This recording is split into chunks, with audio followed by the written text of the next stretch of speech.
3, 2, 1, go.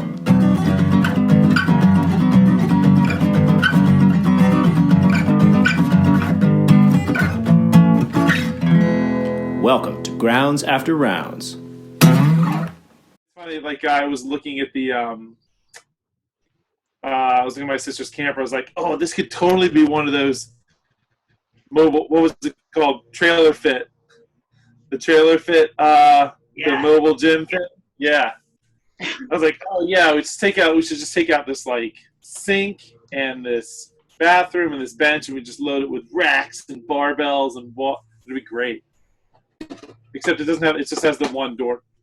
It just has the one door to walk in. So we went to my sister's trailer to like hide out from like my sister's watching Fee. Yeah. And then like there's no quiet place in my parents' house because dogs are either barking or like people are yelling to each other from other rooms and this and that. And sure enough, we're in here and they're cutting the grass. So like lawn service here, that's like cutting the grass. And on top of Jen's trailer, so there was a leak in one of the windows up top. So she fixed it, but she kept the tarp over top of it just in case. And it's so windy, you can hear the tarp.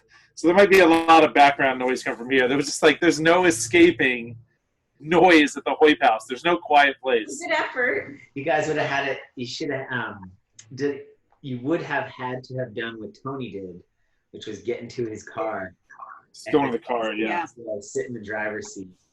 Not even kidding. Like that would probably be the next best bet. I've done that for work conference calls. Yeah. Hide in the car. Mary Mary was in the car with her ex-husband driving somewhere during one of the staff meetings. Yeah, but she didn't call him her ex-husband now. It's I think she calls him by his name. Aren't they still married? They are still married, yes. They are still married. It's the cheaper to keep her route. She calls it like my not husband or something, or yeah, like I forget what she called it. It was hilarious. Did I ever tell you in class one time someone was asking her like who's her ideal guy? Like what is she looking for? And she said someone with a motorcycle, someone with a master's degree, and someone with tattoos. And Andrew Duncan was standing right there. And I was like, isn't that Duncan? and she looked and she's like, oh yeah. I was like, you gonna start to rethink it now? I was like, yeah, sweet Andrew Duncan. She may need a couple more categories, filters, couple different filters, more filters. He has 2 motorcycles. Oh, that's also Andrew Duncan. Now one of them's his midshipman's. Did he sell to his midshipman? No. He had 2 in his garage, but one of them's the mids. Well, now it's in Drew's garage. I think he bought a new one since he moved. He bought a new one. Oh yeah. So this is like I was like, really, Andrew? But he was trying to sell his because he wanted to buy a new one. Yeah. And he wasn't able to sell his, but he got a really good deal on this new one. So he bought the new one in hopes of still potentially selling the other one. But he hasn't sold it yet. Nice. Yeah. Yeah. That's right. Yeah. I can tell, like, you guys have the same, like, you love the guy. Well, it just always cracks me up. I don't have enough money for times are really tight because I can't afford this. I can't do that. Mm-hmm. Did you guys see my new motorcycle that I just bought in my driveway? Yeah, exactly. Can I show you this new set of pants and these 6 different shoes I just bought? Right. Or the $20 to donate to support your local box, but I bought the special new gymnastics program online. Yeah, or what? For $20. Peloton bike. Yeah, Peloton bike. Yeah. Oh, silly. Insies and outsies, man. Insies and outsies. It's good. It's good for us to sit up here on high and judge everybody else. It feels very good. I feel comfortable doing it with this group. You guys do look very high. You're sitting up on a very high bench. Yeah, we're sitting on the bench, and it's like my sister gave us this table, and originally, like, this would have been like so like here's the view originally, so all the way down here. So we kept stacking stuff, so it's a little bit more That's not flattering. That's kind of a normal view, though, for me, man. I mean, like, that's sort of the way it looks when I look at you all. Is that what it is? Is that how we need to do like a podcast one day from Jack's perspective? My perspective, yeah. I mean, that's kind of the norm. I feel much more comfort right now. I feel too equal right now. You gotta hand it to short people. Yeah. You can't reach it otherwise. Sing. That'll be a T-shirt one day. Okay. Meghan, I hear. It was his idea. I don't even know whose idea it was. Someone said to me. Someone asked about. That's a good intro. We'll start with that. Yeah, this will be the intro. So, hi. Someone, I can't remember who it was, but someone had said like, "Hey, it'd be cool to have Nicole and Meghan on," and they asked if they'd been on before. And I said Nicole's been on before from we had the group from Stronger You on, so it wasn't really about Nicole. You were just there as a subject matter expert, and so someone thought it'd be cool to hear about. Someone said like the wives of Fairwinds. I was like, really, it's the brains and the engine and all the good things behind Fairwinds. Jack and I are just the face, really. Faces, really. But no, someone thought it'd be cool to have the ladies on, and so I was like, yeah, that's good because you guys speak real good. You guys speak good anyway, and I'm sure people would love to hear about what you guys do behind the scenes and what you guys do, and I don't know, and all that. So Meg asked me it's funny. Meg asked me a couple of days ago. So what kind of questions are you going to ask? I was like, I mean, we'll probably talk about it beforehand, but it's really conversational. I mean, Meg knows because she's listened to all the podcasts, right? Waiting. I roll. And oh, that was nice. That took a really long time. And I said, well, yeah, we'll come something, we'll talk about it. And I think it was 10:30 last night, maybe 10 o'clock, 10:30 last night at least. And I was already asleep, and you should have been falling asleep. Yeah. And she asked me, what kind of questions are you going to ask on the podcast? I said, I don't know, like maybe about, maybe we'll go back when we first sat down and talk about opening a gym together. I don't know. And she goes, I would never accept an interview if I didn't know the questions ahead of time. And I said, I don't know. Can we talk about this tomorrow? I was like, for the love of God. Well, go to sleep. That's what he said. I would never. That was the beginning we had with all of our guests. We would have never had a single episode. Never had a single episode. I don't need all the questions, but I need the gist. So Which you didn't give me. So did I kind of give you the gist just now? Nicole, how do you feel? What questions do you have? You think I have a question for you? I don't know. I thought it'd be cool. Supposed to have the questions. Sorry, well, I was thinking about it today. When was the? Do you remember the date we sat down out at what is now formerly known as Zoo Coffee? God rest its soul. But it had to have been almost 3 years to the date at this point. Yeah. We were sitting outside. It had to be close. I can turn it up a little bit. We lost a little bit of your sound. I'm not sure if the connection. It'll come back, but it's coming and going. Can you hear me now? There you go. It's loud and clear. That's my Darth Vader. May the ninth be with you. And so, I was saying, I feel like it's got to be about 3 years, almost to the date that we met at Zoo. Yeah. So I know it was, you had been let go or asked to leave TrueCore. And then we kind of pressed on, and it was pretty quickly after that. I don't know, it was within a week or two. So yeah, it was about this time. And because it took June and July to do the affiliation, and then the affiliation came in August, and we kind of initially had that first talk of, we'll stay in the gym for a year. So that would have put us August of 2018, with then a plan of moving out 2018 into a place early 2019 so that when I retired, we would have had about 6 months under our belt, and everything accelerated by about a year. Yeah. We found the marina. Yeah. So do you guys remember that sit down, that chit chat conversation?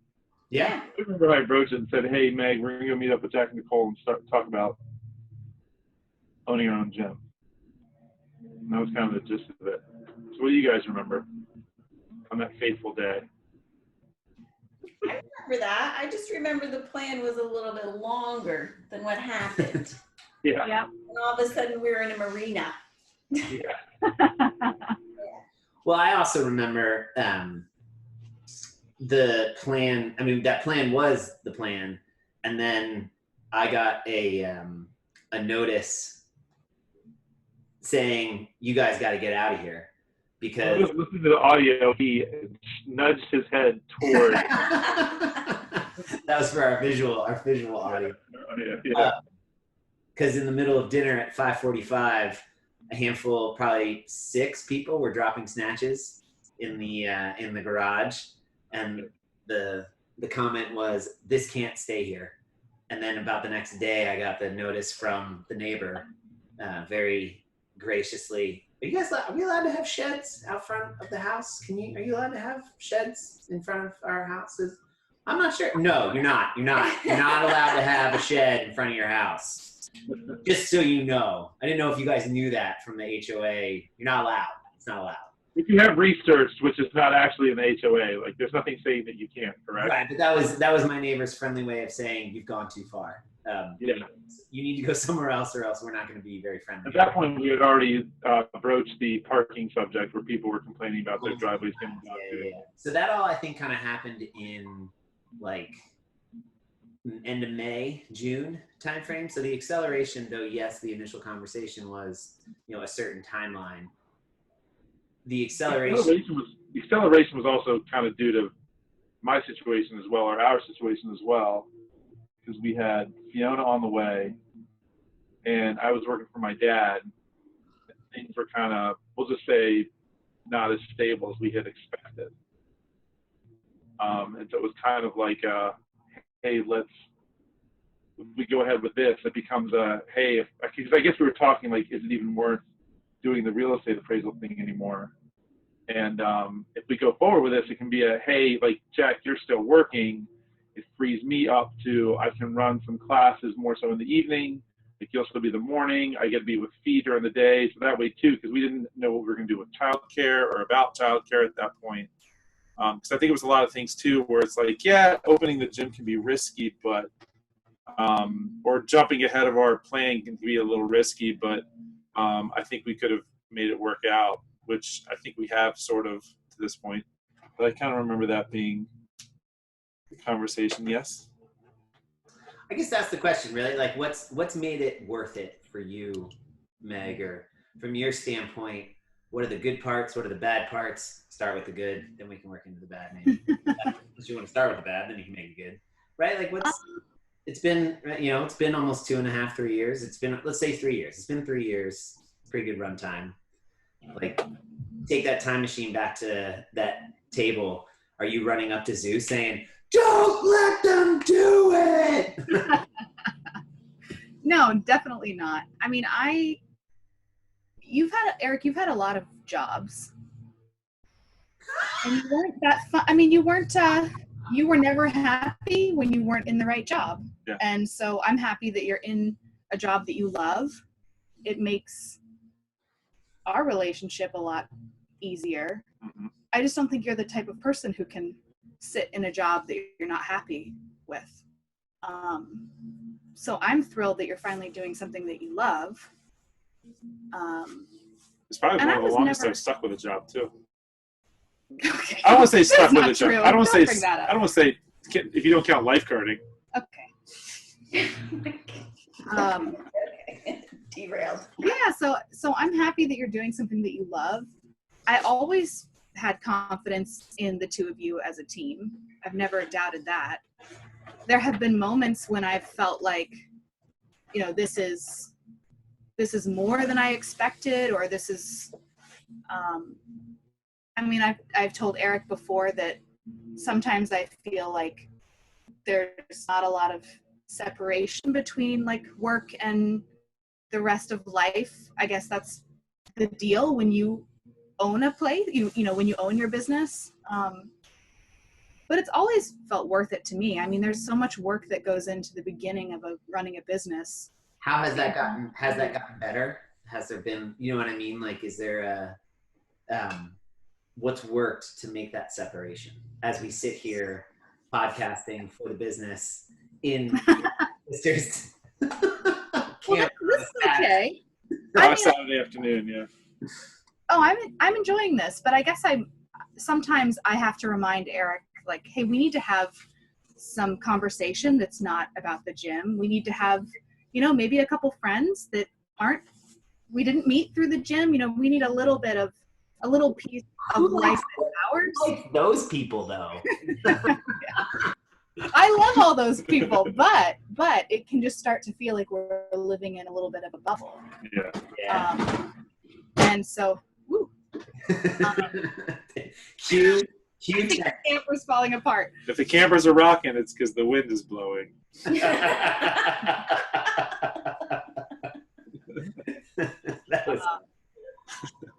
But I always I've never doubted that the gym was a good idea.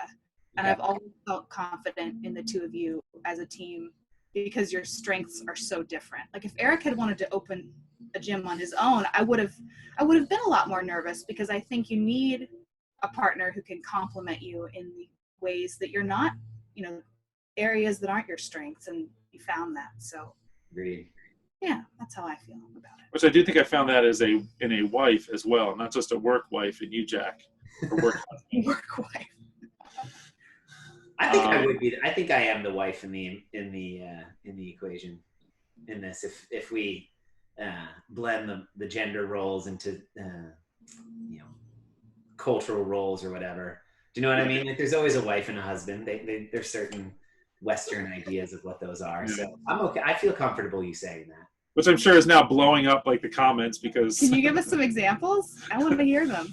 Right. Well, I mean, I don't think you have to dig too far. Like in relationships, if we look at traditional heterosexual Western ideas of marriage, the civic union of marriage, especially in the last 60 years, wives have a certain set of functions, husbands have a certain set of functions. You know what I mean? Like that.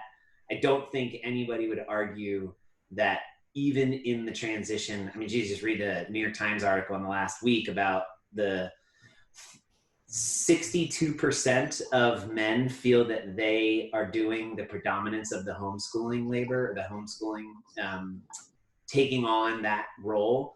3% of the women interviewed agree. Yeah. So Yeah, like 3% agree? 3% agree, right? And so that idea of like, we all see ourselves serving a certain function or a role, but the reality of what those roles are, even as things shift and change. And so wives have certain domestic, not saying like that's what it should be or shouldn't be. It's just sort of like we all fall victim to those cultural biases or cultural norms. And, like the caretaker role, or the administrator role, or the budget role, or blah blah blah, like list the tasks out from an objective standpoint. There's certain ones that statistically or normally in a traditional suburban, even urban cultural structure, the wives take on, the husbands take on. And I would say in our relationship, in some of those situations, I serve what I would say culturally biased approach I look at would say I have certain wife. I take on a predominance of the wife role.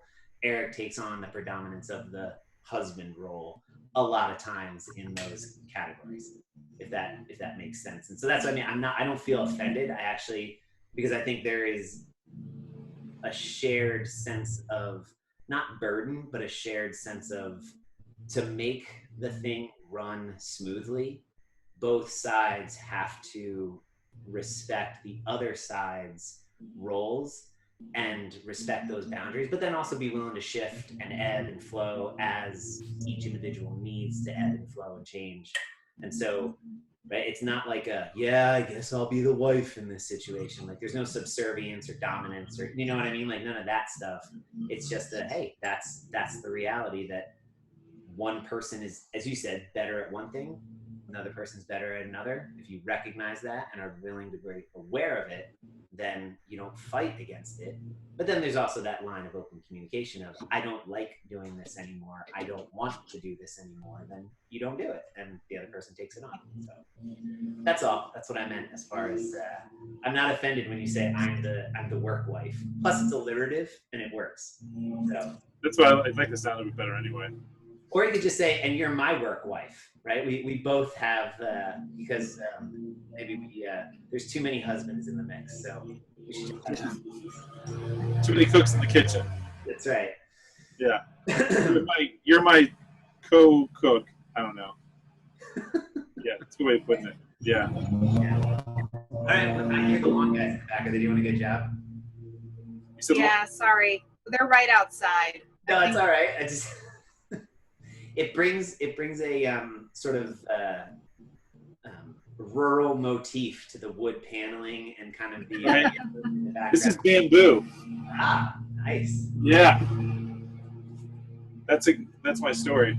So I don't know, same question to you, Nicole. Like, if, what about your memory of that and the things that, would you go running to the table and scream, run, don't do it, don't do it? No, but I remember moving to getting the space and thinking that wasn't a great idea. But nobody listened to me, thank goodness. I was just ignored. So that's good. That worked out. It was just very fast. And I just started my job and it was just too much. It was like nothing could settle before, like everything kept moving. We couldn't let anything settle. So it just felt chaotic, but it was fine in the end. But I was very much like saying, not a great idea, not a great idea. And then it was done, which is good. I mean, you guys were that confident in it, which is good. I'm never like Meg said, I always have faith in you two. You guys are a great pair. There's no doubt in that ever. It was just the space and the, committing to it, I guess. Yeah. At that time was crazy for me, but it worked out just great. Yeah, worked out just great. I think we were looking for space too. Like we're kind of looking around, but it was when we found the marina in particular, and when we I think that was one of those things too, where we saw the marina and we're like, I remember walking in. I tell people the story all the time. We walked in with Laura, and we were both in our heads like, oh my God, this is perfect. But Jack was like, oh my God, this is perfect, like out loud. I was like, whoa, Jack, you gotta play it cool. You gotta be like. That was Meg said. He had like, way to play it cool, guy. Or good, nice poker face. Yeah. Like, what else you got?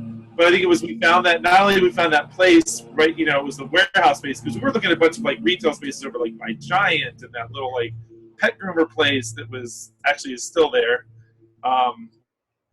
But when we found this, it was the perfect size we needed. It was perfect height we needed. It was perfect location. And it wasn't nearly as expensive as we thought it was going to be. Remember, you had the friend that said, oh, it's going to cost you, X amount per square footage. And I remember when Laura told us, we were both like, huh? I think I probably could have found that, between the seats of the car, per square foot. Maybe not that much. So I think sometimes too, a couple things fell into our lap that we didn't expect we didn't expect to be there, or it was gonna be a lot more long term. And it was kind of we jumped on a couple things pretty darn quick, which we do sometimes. We just had a moment this last week where it was just kind of like, oh my God, we should do this. This is gonna be awesome. We need to go for it. And then it's like, pump the brakes. I think we both need to take a step back. The only reason I got so excited was because I finally got permission to possibly pull the trigger on a mobile. I told you I've had that file built for 6 years. Mobile CrossFit. I have pictures from 2000 and 2012 of Blair Morrison, CrossFit Anywhere. I don't even know if he still has that affiliate name, but like he had a van built and then they would like travel around Europe, and he like picked up a guy like that. I have pictures of things like that trailer fit from 10 years ago, and it was sort of always like I don't know, like we don't need another set of gear. I don't want to buy. And then when we were on walking, I was just trying to figure out ideas of what would increase our flexibility for meeting people where they are. And Nicole kind of gave the you could look into that trailer or the mobile fitness idea. Do you mean it? I can. I got that in a glass jar ready to break. No, but I'm still glad we explored other options, because as much as that idea sounds awesome, the logistics of it is right. Like the difficult. It is. It's difficult. It's a whole different market. I guess that's sort of maybe the question of do you guys feel like it makes your ability to be a part of a CrossFit life or have fitness in your life easier, harder, the same? You know what I mean? The old adage, the cobbler's kids go barefoot. The psychologist kids are the most messed up type of idea. Like, is this something that's like, so sort of the idea of like the absence of boundaries, or I'm just inundated with CrossFit all the time. I don't even want to do CrossFit anymore. Like, does that, like, what's that feeling or feel like? I definitely don't want to talk about CrossFit anymore. If we could have a conversation about I love that we always joke about how we started the podcast because our wives were so tired of hearing us talk about CrossFit. Yeah. And here we are, wives on the podcast. I would point out, though, it was not our idea. This is you're meeting the listening audience's desire. So it's true. We're men of the people. That's right. Give people one. I think it's hard going to a class taught by a husband, because you're amazing, but you're my husband. Right. And I don't want to listen to you. I tell everyone that, and it's terrible. It's like he has to have a lot of restraint not to be like, you're such a brat. He just lets me go and I'm not doing that. Okay, great. And off he goes. Right, like she's probably the worst client I've ever had. Yeah. Like, if you think about it, like that, I would have fired her probably 6 years ago. Like, as an athlete client, I would have said, you need to find another gym. Like, you just aren't welcome here anymore. But that's not, like, that's the inside voice, because the reality is, like, I can't. You really can't. I can't fire her. So is that like? Listen, my friends would want me there. Maybe. I mean, you know what I mean? Like, I don't know, because I'm too busy running this. I would like my friends to speak out when they hear this nonsense. I guess that's right. Like, that's kind of the question of, like, do you like CrossFit? Sometimes yes, sometimes no. Honestly, I don't love CrossFit. Personally, I don't love it. I don't have a need to get double unders. I would like to get a pull up. I don't have ever a need to do a muscle up or any of that. I just want to be fit, and I don't want to have to think about it all the time. You know what I mean? And you really have to think about CrossFit. As far as the list, like I could do cleans day and night, but snatches, good Lord, if I never do a snatch again, I would not shed a tear.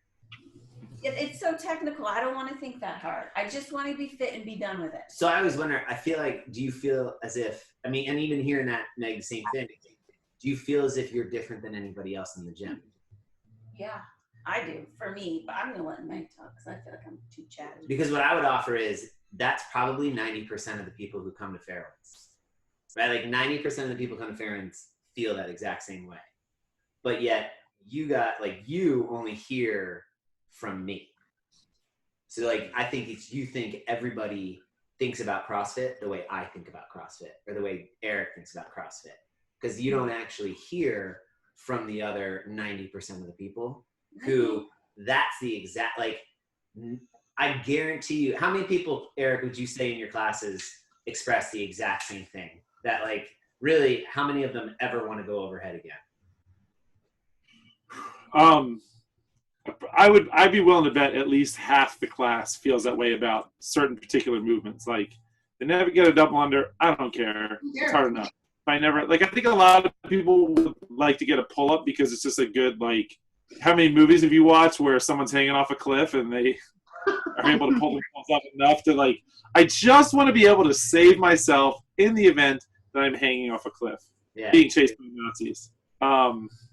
Indiana Jones. Were the Nazis in Indiana Jones? Yeah. Yeah, the third one. No, Yeah. all of them. Yeah. Yeah. But yeah, like I've had people like when they see like handstands and that sort of thing, it's looks cool, don't really care. Yeah.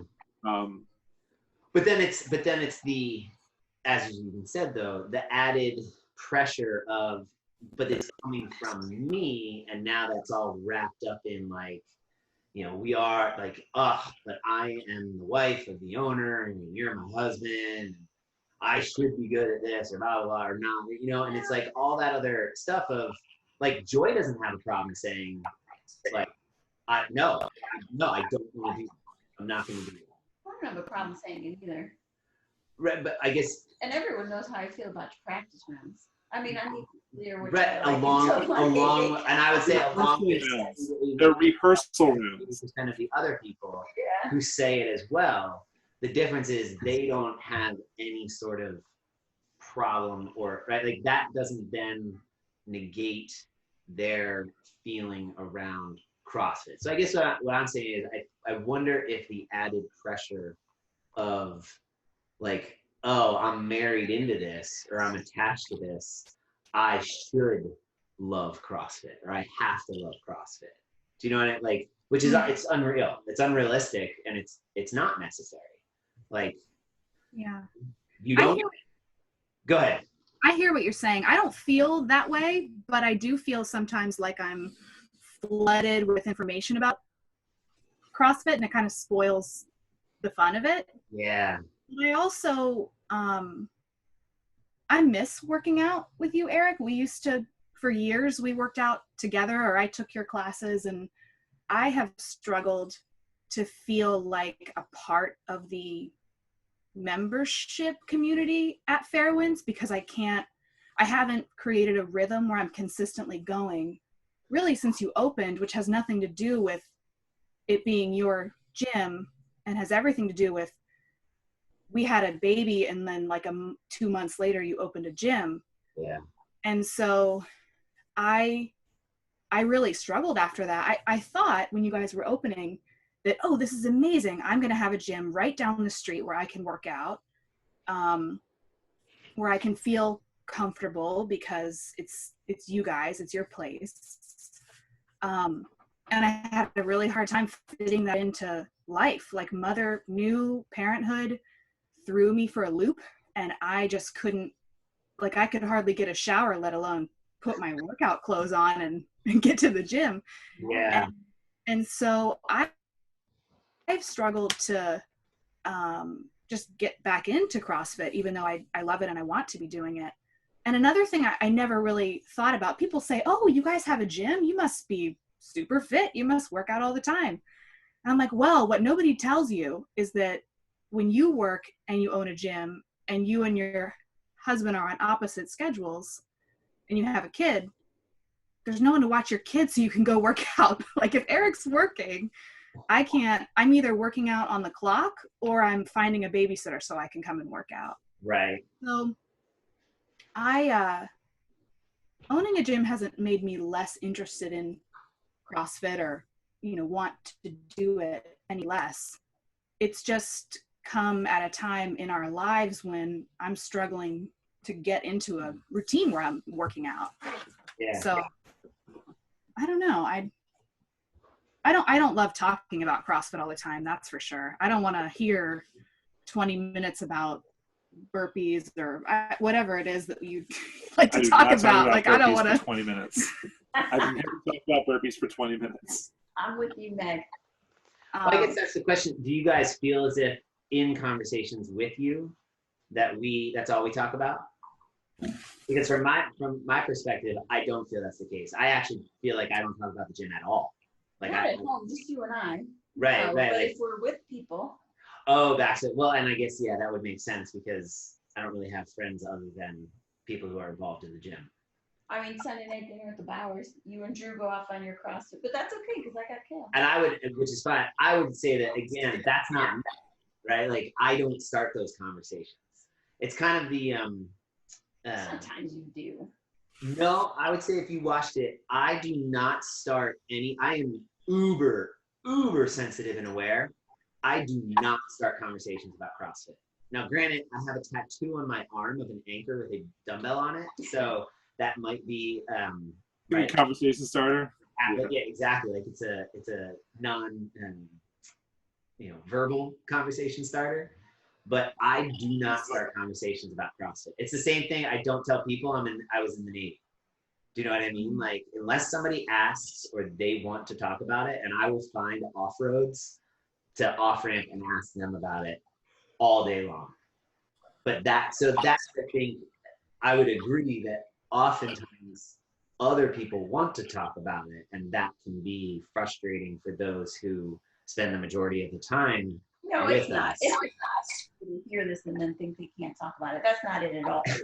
It's just nice when it is with other people that there's somebody else I can talk to because I don't want to be involved in that conversation. Right. But you enjoy it very much. And I agree. And I would say that was a very similar thing to with the Navy when we do commands. Yeah. Where, because it consumes so much of our lives from like a professional standpoint.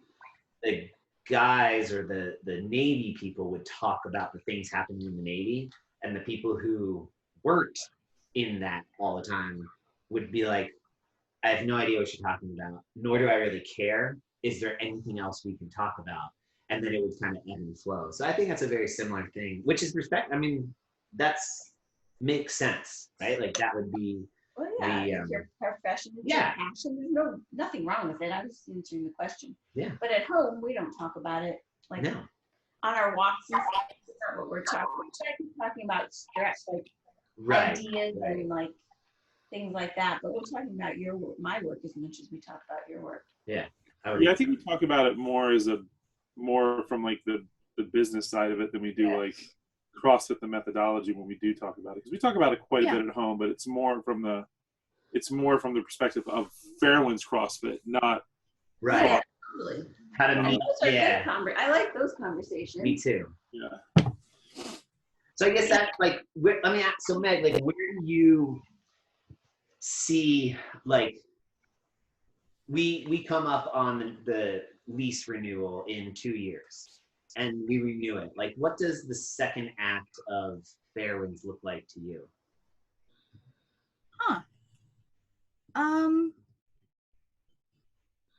I don't know. Does it look that different than how it looks right now?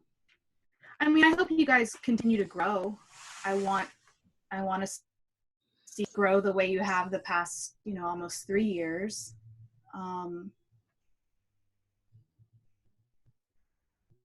I don't know. I'm not thinking very far ahead, I guess. Yeah. Well, I mean, in a way, your guys' 1 meter and 2 meter targets are pretty big in the sense of with another baby coming, and so that totally makes sense. Do you see it as? And I mean, the same question to you, Nicole. Like, is it a career from which you imagine like Eric can retire from?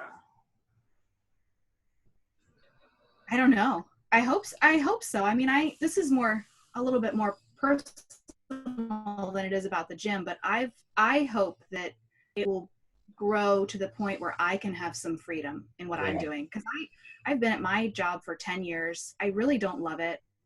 I want to do something different. But my job has been our steady, like our constant.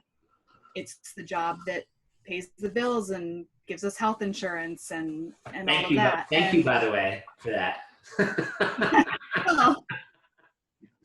You can thank me, but I thank you because I get to exploit my work wife for that very reason. So I guess I hope that Fairwinds offers you something steady enough that I can and do something different. Yeah. And you know what exactly that will have to look like, I'm not sure yet.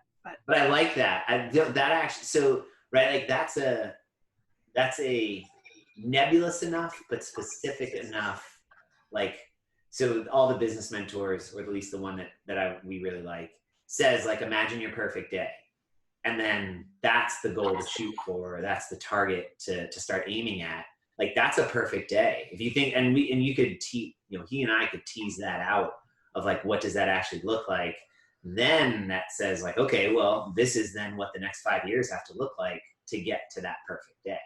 And maybe things aren't exactly the way, right? The path isn't exactly the same. Maybe things go faster, slower. Some things mold or change. But in the end, that's something that I feel like was remnant of the conversation at Zoo, of like, that's I can shoot at that. Do you know what I mean? Like that helps make decisions, or us make decisions of what that would look like, 5-10 years from now. Because that's how I operate in my own mind. Like, that's what I would want.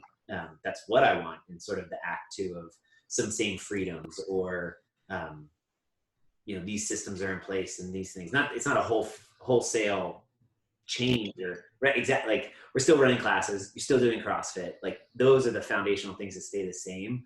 But are there like other things that have changed or molded to facilitate that flexibility and that freedom? Yeah. How about you, Nicole? I want to hear your. What do I see in 5 years? Yeah.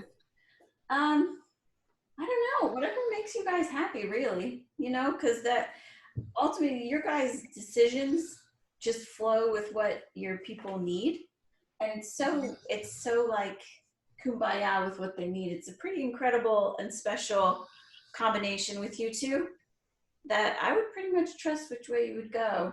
I mean, I'm a teacher, so I'm never going to make a ton of money, but I have a full-time job and he has his retirement. So,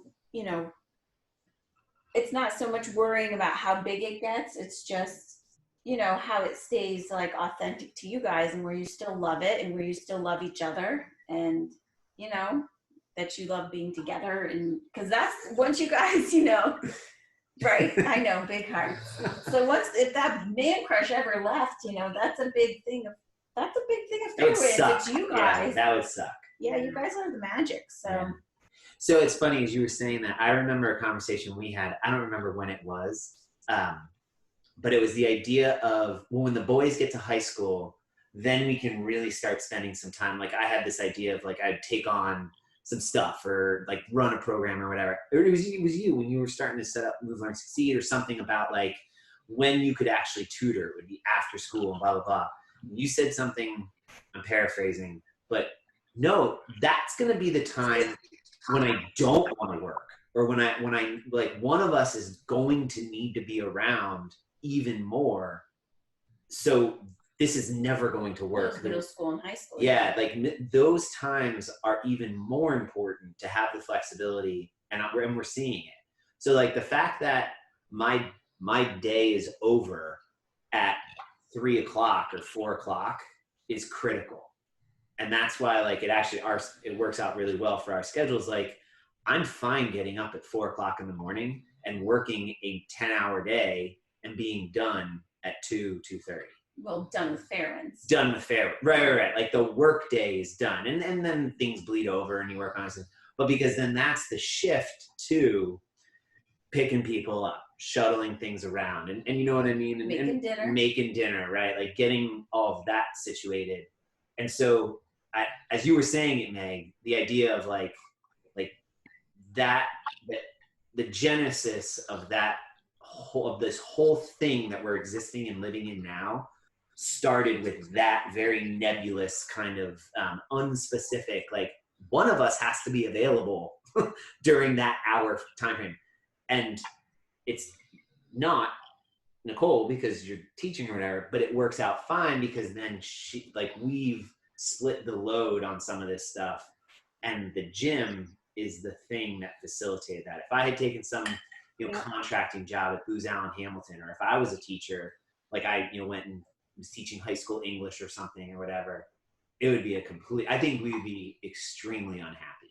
Like I think we would just be unsatisfied in like sort of this, I'm locked into these hours at this time, at this place, where we have a lot more flexibility to say, we're going to start 9:30 class. Oh shoot, I got in trouble and I can't coach it anymore.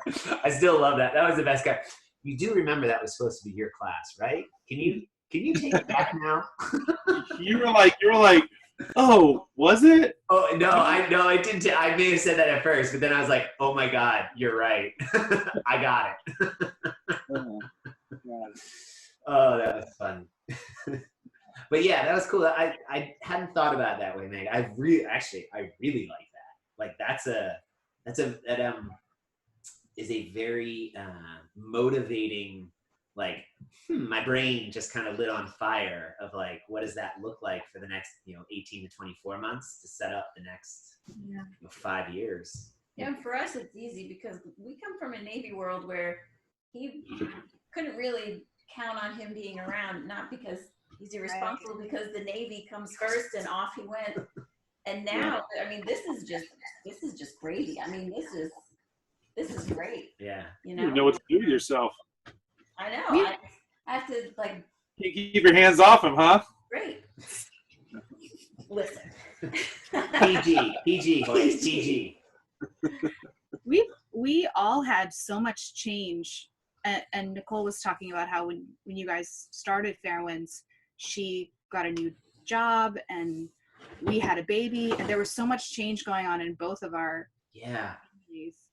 That one thing that's been important to me, and it was part of what was appealing to me about you guys working for yourselves, is that you can kind of, you're able to craft your lifestyle around your jobs. And sometimes it takes the opposite. Sometimes the opposite has to happen. You have to craft your job. It works both ways a little bit, but something that I want more of in the future is to create a lifestyle that appeals to me. Like, I want to be able to eat breakfast with my family or eat dinner with my family. And I want to be able to, I don't know, go for a walk with you in the middle of the day. There are just some things that I'm able to envision a lifestyle first. And then I'm thankful that Fairwinds has allowed us to claim a little bit of that. Like it's really challenging not to have childcare, but I love that one of us is with our kid all day long. That's really important to me. Yeah.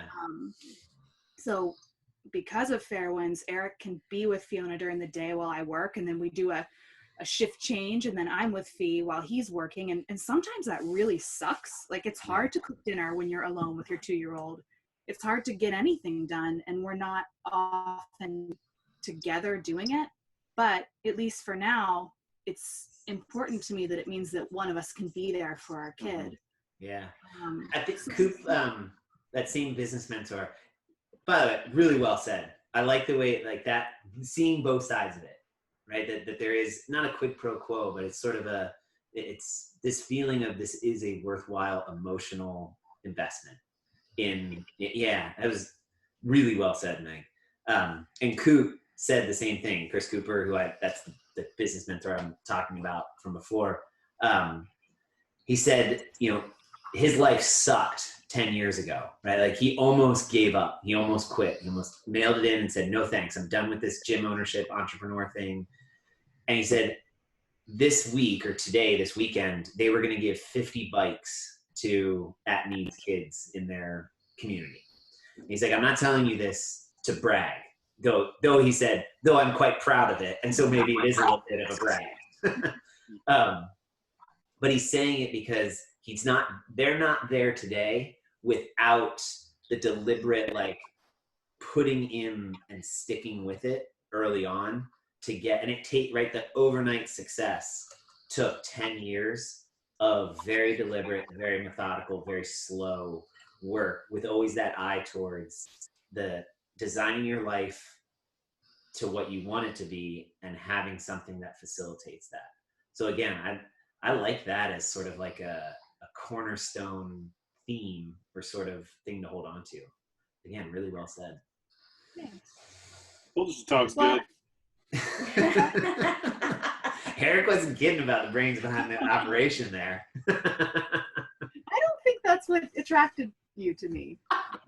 Or me, you to me in the PG, Meg Heup. We met at a pool. That's all I need to say. Dirty bird. You're a dirty bird. Right? And were you like, Meg, weren't you only like 14 and he was 22 or something? Okay, that's... 17. I was 17. But he was 23 going on, 9. He's a very young 23. He had his lifeguard tank top on and a whistle and a visor. Yeah. Hey, you in the deep end. I'm putting you in timeout next to my chair. Yeah. Well, now I'm turning 30 this year, and he's told me that I'm now too old for him. Her grandmother told me that when she turned 18. Her grandmother, on her 18th birthday, her grandma was like, she's getting a little old now, isn't she? Oh, man. Yeah. I don't know if it was like a joke or like a shot at me. Gosh. Yeah. That'd be lit. Thanks. Where was this going? I don't know. Oh, you liked that I talk real good. That's what you liked about me when we met. Yeah, she's very well spoken. She's good with words. I like hearing her voicemails. I like the way she talks in voicemails. I have voicemails saved on my phone just because I like to hear her voice, but like the way she talks sometimes. I don't know. Like I hear you talk all the time, but it's really sweet. So sometimes it's, I don't know. That's too much. That's very cute. Yeah, I like the way she talks. Very cute. So what's like been the long time in the camper? That's yeah, exactly. Your face, your voicemail time. So what's been the biggest thing you've kind of and again, like it could be good, it could be bad. It's just like, it's just awareness or with being, and you worked from home a lot already, Meg, but I know in my mind, I'm actually been pleasantly surprised with how well us being all in this space for the last 8 weeks has actually worked out to the point where the first week you were at the gym the whole time, and that was worse. Yeah, I didn't like it. Yeah, it was very and this has been great. Like it's actually worked out really well. I think I've gained an appreciation for, I'd always said I wanted to be a fly on the wall in Nicole's classroom because I used to love watching her teach the Move, Learn, Succeed kids, and like I'd steal warm-ups and I'd steal ideas for the adults and stuff. And I've been stealing probably 2 or 3 things of ideas that we've had I've taken from listening to her run her classes. Like, ooh, how can we replicate that like from a system standpoint? And so I'm curious, like, has anything shown up for you guys in the last 8 weeks being even more, we got nowhere to go other than finding yourself in a bamboo camper?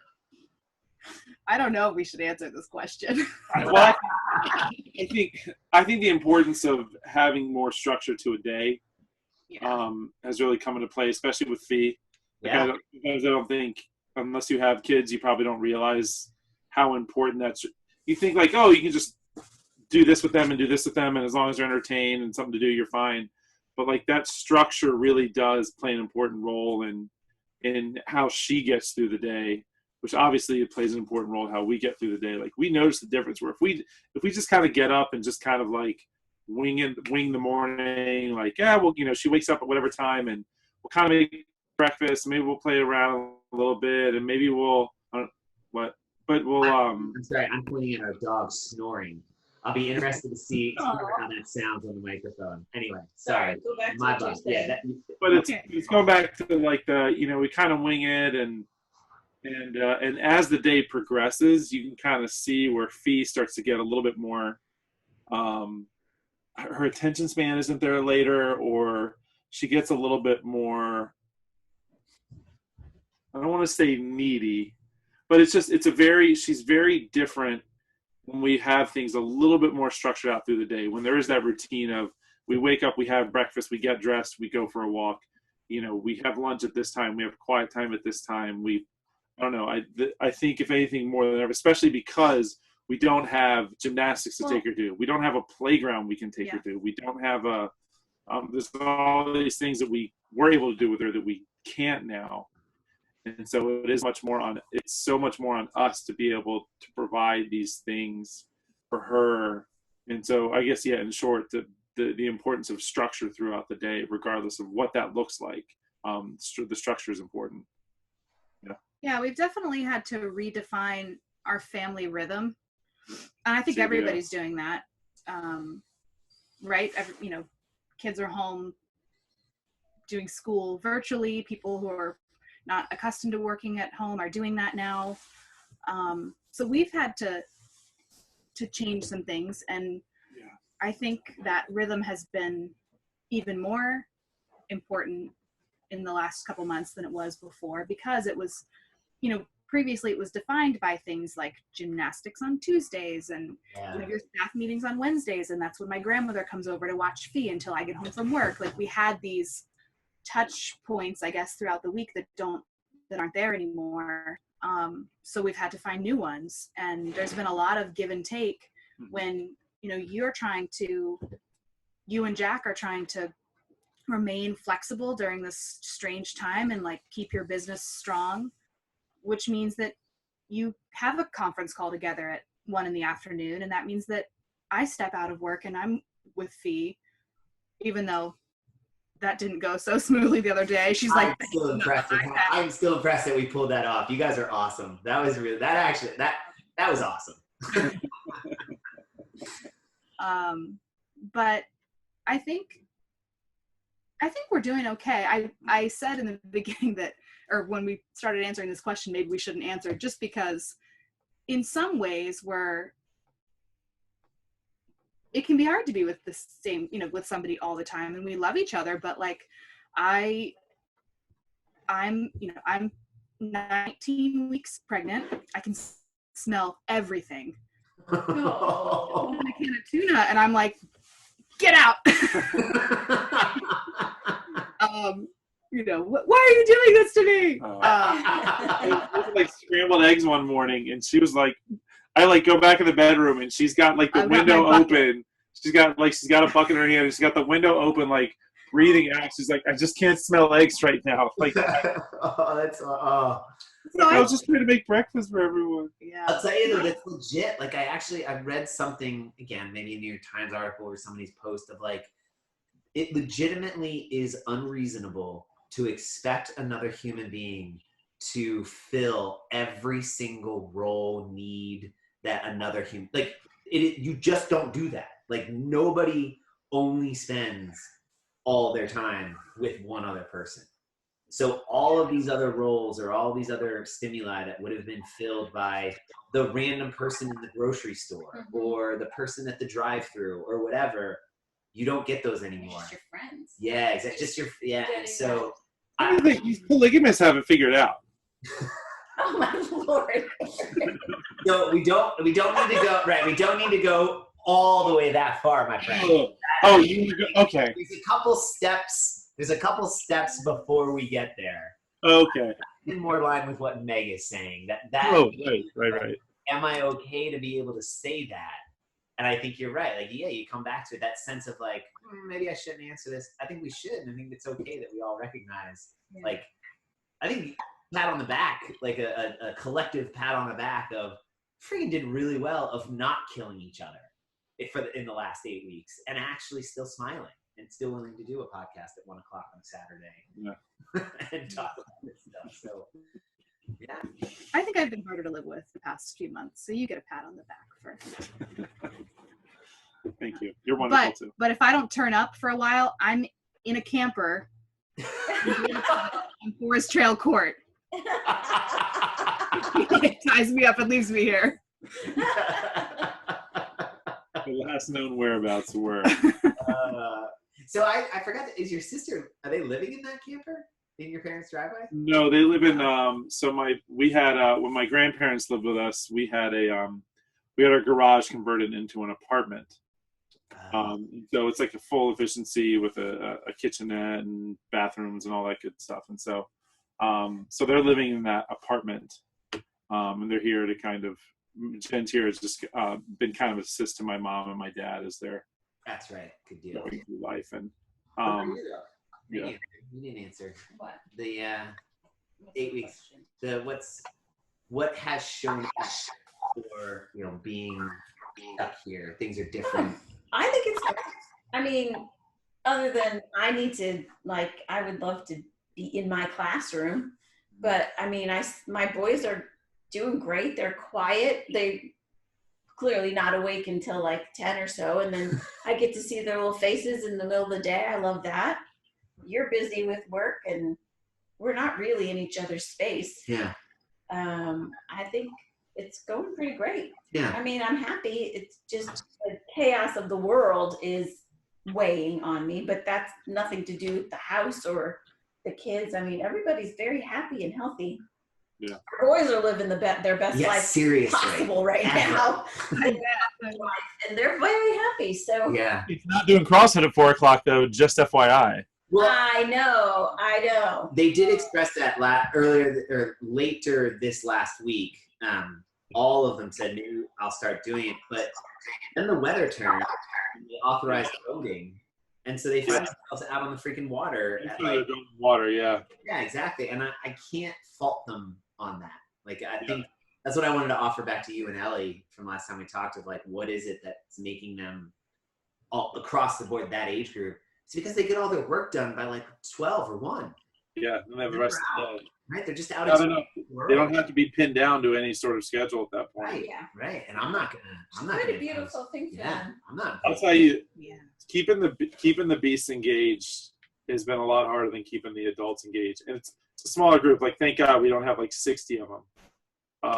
But it's hard, because the ones that show up at 4:00, like, I'm sure that it's a grind to get there, to be on at 4:00, because like you said, like the boys, I'm sure they're out on their paddle boards, or they're, I don't know, out exploring, doing all these things, which I think is great. Like, I know that they're not sitting at home, and like the ones that haven't shown up as often, I know they're not sitting at home, like playing games. I know they're out and about, because I'd tell you, that's what I would be doing. I would probably be out in the driveway playing basketball. I probably would have found people, even though I shouldn't have been.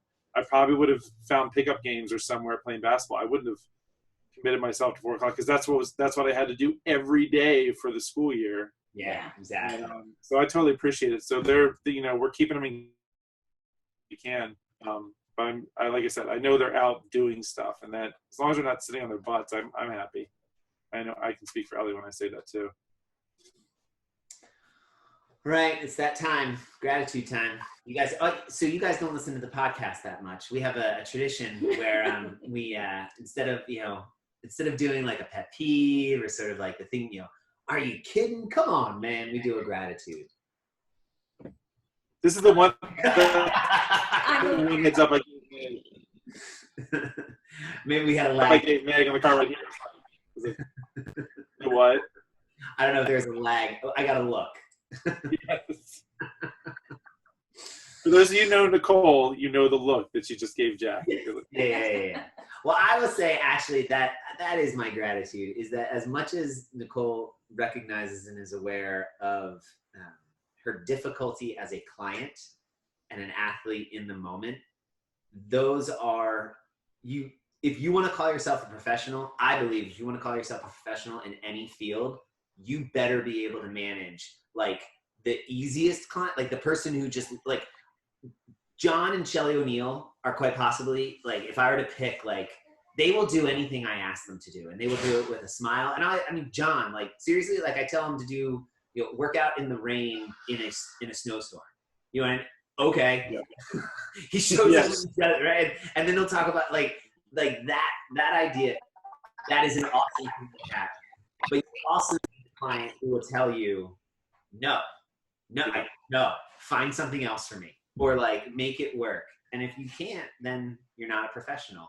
And so I am actually grateful for the honesty, the authenticity, right? The courage to say like, no, I won't do that. I don't want to do that, but I'm also not going to leave. Like I need this and I want it. So figure it out for me. And that's actually a really good challenge and opportunity to practice it. And so I am, as much as it is frustrating, but that's it. That's what makes it work, is if it wasn't work, then what the heck would make it worth it? And so I'm actually grateful for the fact that you keep coming back over and over and over again, because yeah, it's good. Nice. There you go. That's my gratitude. This one. You don't have to do the same, Eric. Don't. Should I go? Sure. You go? I have one. It doesn't have to do with Fairwinds though, so now I'm just kind of scrambling. No, it doesn't have to. It doesn't have to be. It doesn't have to, It Meg. does not have to do with Fairwinds. I actually hadn't done Nicole in a long time. I had not used her as a gratitude in a long time, so it was kind of PG, keep it PG, Jack. Yeah. Oh, you mean it's gratitude? Okay. Good Lord.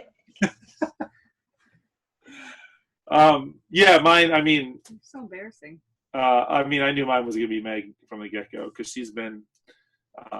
I know I haven't made it easy, and like she said, I have trouble separating work from home, just because I feel like I have trouble letting stuff go, or I have trouble not wanting to just talk all the time about it. And I know a lot of times that can be a pain in the butt, because we have other things that we need to focus on at home. So like, like, I don't know, thinking about some minuscule thing at the gym that can absolutely wait until I'm back down there tomorrow doesn't need to be on my mind when we have like laundry to do, or, and stuff around the house to fix. And so anyway, like she's been great in just kind of keeping up with me. And I said, she compliments me in that I have the stuff that I'm going to say not strong at. She very gracefully lets me know, and so that I try to be better with those things. So she definitely makes me a better person. She puts up a lot as well, so it's in a good way. So I'm appreciative of that, because I get to live my dream every day. I had this guy one time ask me like, "Hey, what's your dream car?" At the time, I had like a 2007 Jeep Wrangler, blah blah blah. And he's like, "What's your dream car?" I was like, "Oh, the car that I have." And he goes, "No, but really, like, what's your dream car? Like a Lamborghini or blah blah." I was like, "No, I love the Jeep that I have. Like, I'm really happy with it, and I don't really want anything else." And I feel that way about Fairwinds. Like, what's your dream job? I'm like, kind of what I'm doing right now. Yeah. And like, if it looked in different ways, I'm sure there's different ways that I would like it down the line again, so that would allow more freedom for her to do things as she wants. But it's because of her that I get to. Someone asked me, "What's your dream job?" Running a CrossFit gym, and I do it right now. And so it's because of you, Nicole, as well. So I appreciate you both. Gratitude. So there you go. That was long. Thanks. Yeah. Sweet. But does not have to be us, just FYI. Like, it could very well be a sandwich you had. Oh, mine was going to be sunshine and picnics. Yes. Hell yeah. See, now that's exactly, right? Just, Fired up. yeah, totally agree. Oh, I can smell the picnic. Sunshine and picnics. Oh, we packed a picnic today to eat Yeah. after this, and there's fish in it, so maybe not smell the picnic. Yeah. That was it. Shouldn't it? Oh, all right then. I like those. I like those a lot. That's good, Meg. Home run. Thanks. All right. Last. Yeah. Please. So I'm grateful for Fairwinds, actually, because I think it's a great example for our boys. I think it's a great example for our boys about just doing what you love, and also the importance of fitness. I don't mean to sound corny, but they're in there doing stuff that I would have never done when I was in, you know what I mean? Like I played tennis and I was on the teams and stuff, but like to push themselves that way, it's a discipline that translates to so many things. And I think it's just great for them. And then coached by Eric, you know what I mean? In the gym that their dad owns with Eric. It's like, it's very cool. It's just a really cool opportunity for them. And I think they really appreciate it. That's a good one. I do. I think it's. It blows my mind, like, how long we've known them. Like, when I see them in the gym sometimes, I'm like, God, I remember, because how old are they now? Are they 13? 14 and 16. They're 14 and 6, yeah. We've known each other for, what, like 6 or 7 years now? Yeah. It blows my mind, like, sometimes when I see them, and I don't know. I saw them on something recently, and they look so much older since I last saw them 2 months ago. They do. They really do. We did the E-course. We did the endurance course over at the academy earlier this week, and they crushed it. I think they hadn't been there in probably 6 months to a year. They were surprised at how easy all the obstacles felt. And it's because like they hit a moment. There's been a shift in them physically. Like they're all now at a size and a capability or physicality that I think they'll be at for at least the next 5 or 6 years. You know what I mean? So they hit that next, like, the 20-year-old surge that happens. Yeah. But yeah, I agree. It's time flies, but it also, it is interesting to see. But that's a good one. I like that. Yeah. Yeah. I really like that one. I think one of the upsides to living like a very integrated family work lifestyle is that Fee gets to see, like, she gets to ride on your back while you coach and see you in action, and go down to the gym with you and pop in on your meetings, and she gets to see. I mean, I don't think very many kids get to see their parents really working on something that's theirs, and working really hard and enjoying it at the same time. So I really like that. I used to go on, my dad does real estate appraisal, and he used to take us on appointments all the time. So I got to see all the time kind of what he did. And you didn't want to do it. Well, I was always wondering, why does he like this so much? This sucks. My dad loves it. My dad loves what he does. But he would always take us on appointments with him, which meant like driving around and taking pictures of houses, because that's, you do it and you go get comparables, blah blah blah. And I don't mean to go off on this tangent, but it was one time teacher was going around, I think it was in first grade, and the teacher asked, what does your mom and dad do? And I said, my mom sits on the couch and watches TV. Because I knew and that was my mom, like, whenever she'd have, like, if we weren't outside running around, like, my mom would have 15 minutes to, like, sit down. It wasn't even watching TV. It was on just so she could recover. My mom always says, my mom likes to sit and watch TV, and my dad takes pictures of houses. Drives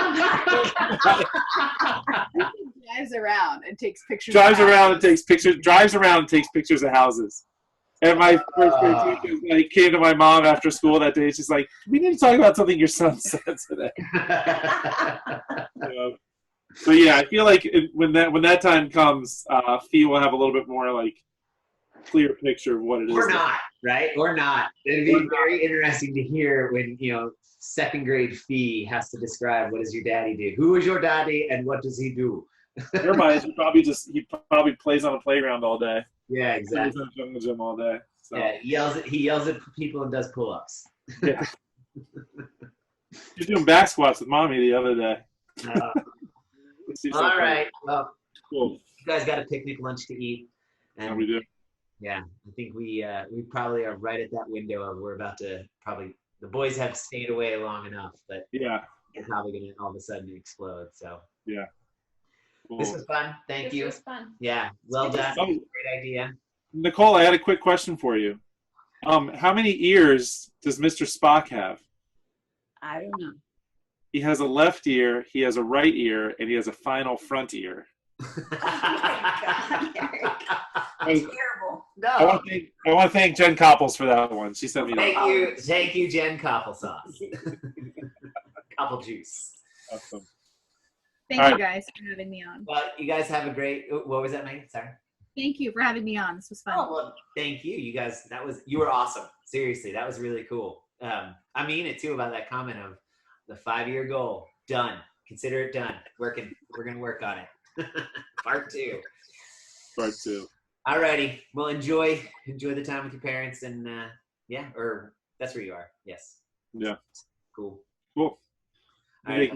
We're gonna make more use of this camper. Okay, and that's it. Guys. Off the creek.